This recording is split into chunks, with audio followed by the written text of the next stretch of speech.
Bismillahirrahmanirrahim. Assalamualaikum warahmatullahi wabarakatuh. Salam sejahtera untuk kita semua. Puji serta syukur kami limpahkan atas nikmat Tuhan sehingga kami dapat berkumpul dalam keadaan sehat pada hari ini. Selamat pagi, siang, dan malam untuk Bapak Dr. Haji Thomas Bustomi, MSI, dan Ibu Mona Indriana, SSOS, SHMH, selaku dosen model pengembangan organisasi, serta rekan-rekan saya yang berbahagia. Hari ini kami dari kelompok 8 akan mempresentasikan tentang penggunaan TICIS Technical Political Cultural Framework pada perubahan strategis organisasional. Perkenalkan, saya Debbie Cynthia dengan NPM 202010025 selaku moderator, dan rekan kelompok saya ada Imelda Pramestika, Fatih Fauzan, dan Gina Andari Putri. Slide selanjutnya.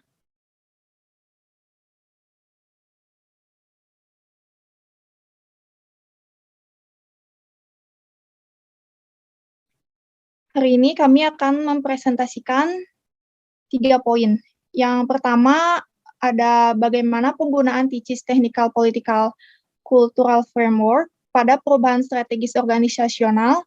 Yang kedua, bagaimana cara mengelola kerangka TPC dalam perubahan strategis. Dan yang ketiga, apa saja contoh kasus pertikaian yang sering dihadapi oleh suatu organisasi. Yang pertama, pengertian TICIS Technical Political Cultural Framework.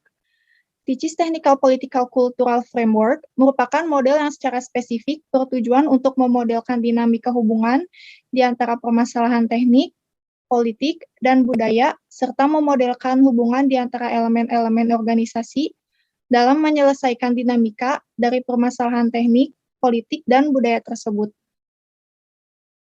TICI pada tahun 1983 menyatakan bahwa kerangka TPC tersebut adalah model lain yang berguna untuk mempertimbangkan dalam hal merekomendasikan intervensi pengembangan organisasi atau OD. Model TPC ini menguraikan bagaimana strategi perubahan melibatkan pembuatan keputusan teknik, politik, dan budaya tentang keadaan organisasi yang baru. Ketika sebuah organisasi hanya berfokus pada satu atau dua unsur-unsur ini, perubahan akan mengalami disfungsional. Agar berhasil, 3 komponen tersebut perlu ditangani secara simultan. Manajemen strategi adalah tugas untuk menjaga 3 komponen tersebut dapat terurai dalam menghadapi masalah. Model ini telah menyajikan 3 tatanan dasar alat manajerial untuk menyelaraskan sistem teknik, politik, dan budaya dalam organisasi. Next.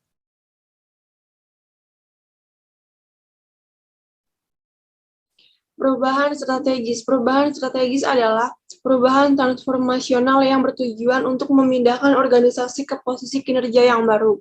Ini bekerja dengan memfokuskan energi dan sumber daya pada beberapa faktor penentu keberhasilan atau prioritas strategis untuk mencapai keadaan baru dan posisi pasar yang diinginkan untuk suatu organisasi.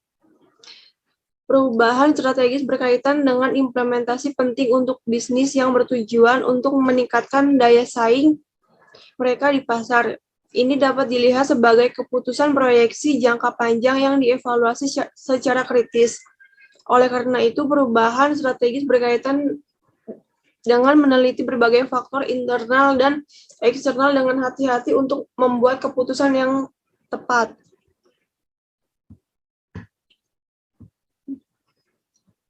Penggunaan TICI TPC dalam perubahan strategis organisasional. Kerangka TPC dalam mengelola perubahan strategis sebagaimana telah dijelaskan sebelumnya, penanganan perubahan strategis dapat berhasil dengan memadukan dinamika teknis, politik, dan budaya. Dinamika teknis, dinamika managing strategic change ini berkaitan dengan struktur organisasi dan masalah dengan portofolio produk. Misalnya, karena meningkatnya persaingan global, bisnis menjadi lebih mudah untuk belajar dan meniru inovasi. Hasil pembelajaran global meningkatkan permintaan akan produk yang berkualitas dan harga bersaing. Dinamika teknis mengelola perubahan strategis juga berkaitan dengan berbagai strategi organisasi. Misalnya, setelah evaluasi profitabilitas internal, perusahaan dapat mengidentifikasi bahwa fokus pada 10 kelompok sasaran tertentu tidak menguntungkan. Ini bisa menjadi indikator untuk mengubah arah strategis perusahaan. Dinamika politik adalah merupakan faktor penting untuk dievaluasi. Dari perspektif perusahaan itu adalah penerapan sumber daya untuk mempengaruhi keputusan politik saat ini dan masa depan, apalagi unsur politik itu penting karena seringkali berhadapan dengan tekanan-tekanan yang berkaitan dengan masalah perspektif makro.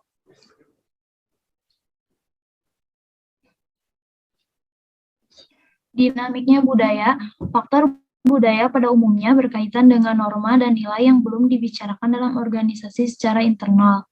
Pandangan lain tentang dinamik budaya adalah memandang faktor sebagai tekanan eksternal untuk perubahan karena perbedaan atau perubahan nilai dan keyakinan masyarakat. Misalnya tekanan eksternal untuk perubahan ini dapat dikaitkan dengan kesempatan yang sama untuk tenaga kerja yang biasanya akan menghasilkan angkatan kerja yang lebih beragam. Menurut Tichy, meskipun dinamik teknis, politik, dan budaya merupakan faktor terpisah untuk dievaluasi, dinamik tersebut mampu mempengaruhi yang lain. Dari perspektif perusahaan harus menilai elemen kerangka TPC mana yang memvisualisasikan perkembangan paling signifikan. Dinamik yang paling berkembang bisa menjadi pemicu perubahan. Namun, ini lebih mudah diucapkan daripada dilakukan karena semua dinamik juga membawa banyak ketidakpastian. Ketidakpastian dalam hal bagaimana suatu faktor dapat berkembang dari waktu ke waktu. Next.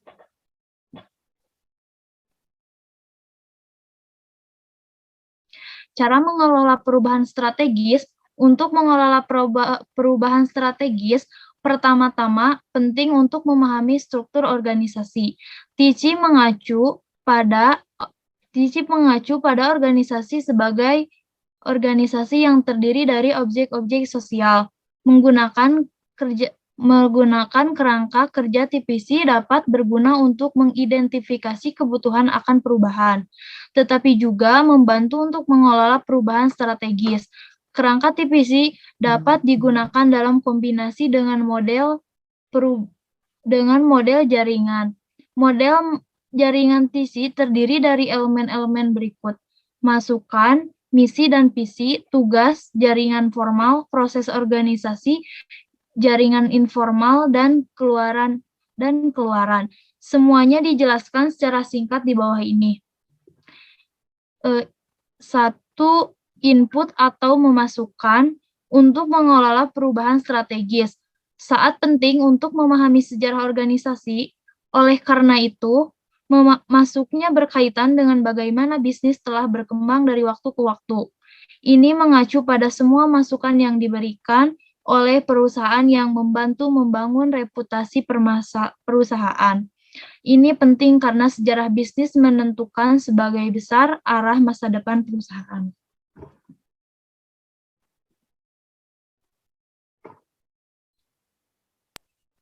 Yang kedua itu ada misi dan visi. Mengelola perubahan strategis hanya dapat berhasil jika perusahaan berhasil mengkomunikasikan pesan perusahaan secara persisten. Karena misi dan visi suatu organisasi seringkali menjadi alasan mengapa sebuah perusahaan didirikan. Keputusan strategis yang terkait dengan perubahan perlu mengintegrasikan alasan keberadaan organisasi dalam keputusan tersebut. Juga perusahaan harus memutuskan sumber daya mana yang dapat dialokasikan, sementara sejauh mana akan ditugaskan juga harus ditentukan. Yang ketiga itu ada tugas.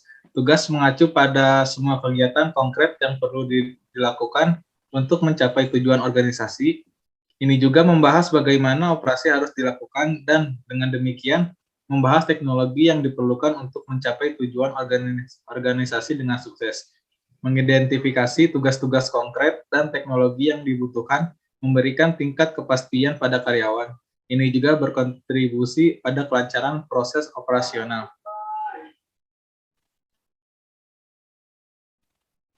Yang keempat itu ada jaringan formal. Mengelola perubahan strategis mencakup kesepakatan formal tentang tugas yang harus dijalankan oleh setiap posisi. Ini memungkinkan diferensiasi formal di berbagai tingkat organisasi.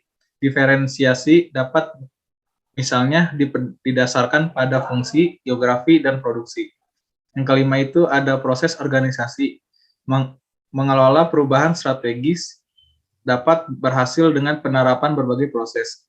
Metode ini dapat dikaitkan dengan komunikasi, kontrol, dan bahkan tunjangan karyawan. Elemen kunci dari proses organisasi adalah komunikasinya dengan konstituen internalnya. Yang keenam itu ada jaringan informal. Jaringan informal mengacu pada interaktivitas antara karyawan perusahaan, karyawan berbagai pembelajaran dan belajar tentang misi dan strategis perusahaan. Interaksi ini diperlukan untuk berhasil mengelola perubahan strategis. Yang ketujuh ada output atau keluaran. Istilah output berkaitan dengan berbagai tujuan yang dimiliki perusahaan. Semua tujuan ini memiliki fungsi yang berbeda dan dapat mempengaruhi sejauh mana tujuan lain tercapai.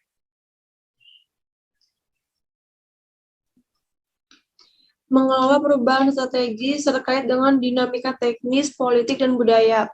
Ini mewakili sistem utama dan perlu dipahami sepenuhnya untuk memahami ide dasar organisasi dan ide dasar perubahan strategis. Karena dinamika teknis dapat dengan mudah dinilai karena ketersediaan data, unsur politik menyangkut tingkat kekuatan organisasi, dan unsur budaya berubah dengan berkembangnya norma, nilai, dan sikap baru. Semua dinamika memerlukan evaluasi terus-menerus untuk mengelola perubahan strategis. Menurut Tichy, organisasi harus dilihat sebagai suatu sistem di mana unsur-unsur yang disebutkan sebelumnya bertindak sebagai satu kesatuan. Secara keseluruhan, mengidentifikasi kebutuhan akan perubahan dan mengelola perubahan strategis menjadi lebih mudah karena meningkatnya kekuatan di balik perubahan.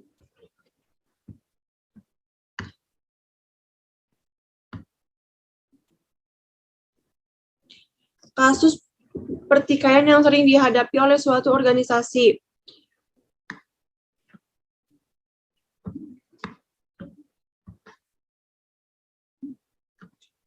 Masalah-masalah nyata yang dihadapi suatu organisasi akan dapat muncul jika bagian-bagian yang berbeda dari organisasi memiliki pengaruh-pengaruh yang berbeda dalam pengembangan strategi.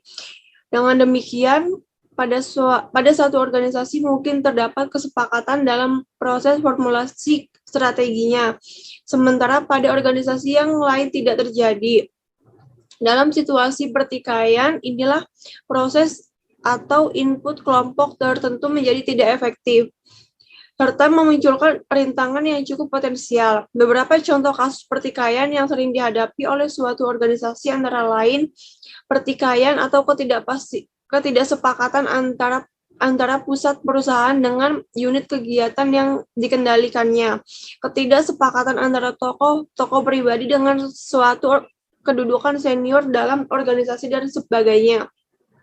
Terlepas dari berbagai ketidaksepakatan atau pertikaian organisasional, tujuan akhir organisasi harus diletakkan sebagai kepentingan yang paling prioritas. Oleh karena itu, alternatif strategi kebijakan organisasi selain ditujukan untuk mengeliminasi adanya pertikaian juga harus, dan ini yang terpenting, mampu menuntut organisasi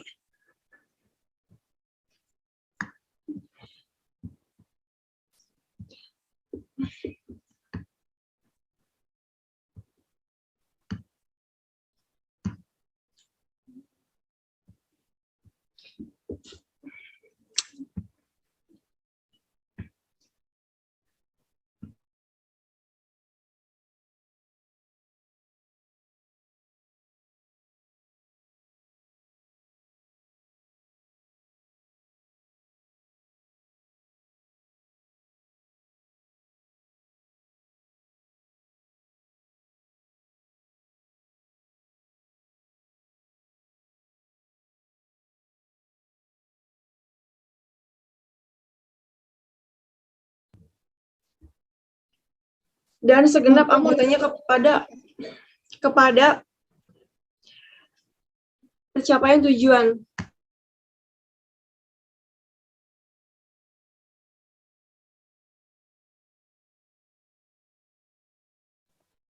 Baik, kesimpulan yang kami dapatkan dalam pembahasan kali ini adalah model TPC Framework ini menguraikan bagaimana strategi perubahan melibatkan pembuatan keputusan teknik, politik, dan budaya tentang keadaan organisasi yang baru. Ketika sebuah organisasi hanya berfokus pada satu atau dua unsur-unsur ini, perubahan akan mengalami disfungsional. Agar berhasil, tiga komponen tersebut perlu ditangani secara simultan.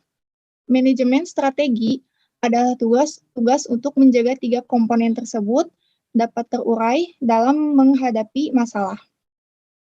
Model ini telah menyajikan tiga tatanan dasar alat manajerial untuk menyelaraskan sistem teknik, politik, dan budaya dalam suatu organisasi. Model ini mencakup misi dan strategi organisasi, struktur organisasi, dan prosedur manajemen sumber daya manusia. Ketika melihat pada elemen-elemen teknik, politik, dan budaya di dalam organisasi, suatu kebijakan dibuat di setiap area cakupan model tersebut sebesar perubahan yang diperlukan. Sarannya, penerapan TICIS Technical Political Cultural Framework adalah model lain yang berguna untuk mempertimbangkan dalam hal merekomendasikan intervensi pengembangan organisasi atau OD. Model TPC ini menguraikan bagaimana strategi perubahan melibatkan pembuatan keputusan teknik, politik, dan budaya tentang keadaan organisasi yang baru. Namun, ketika sebuah organisasi hanya berfokus pada satu atau dua unsur-unsur ini, perubahan akan mengalami disfungsional. Agar berhasil, tiga komponen tersebut perlu ditangani secara simultan. Manajemen strategi adalah tugas untuk menjaga tiga komponen tersebut dapat terurai dalam menghadapi masalah.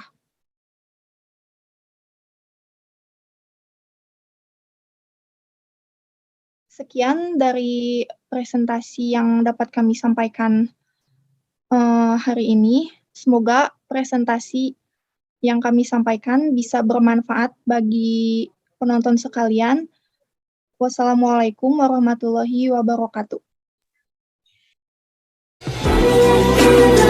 Anything to travel inside your mind.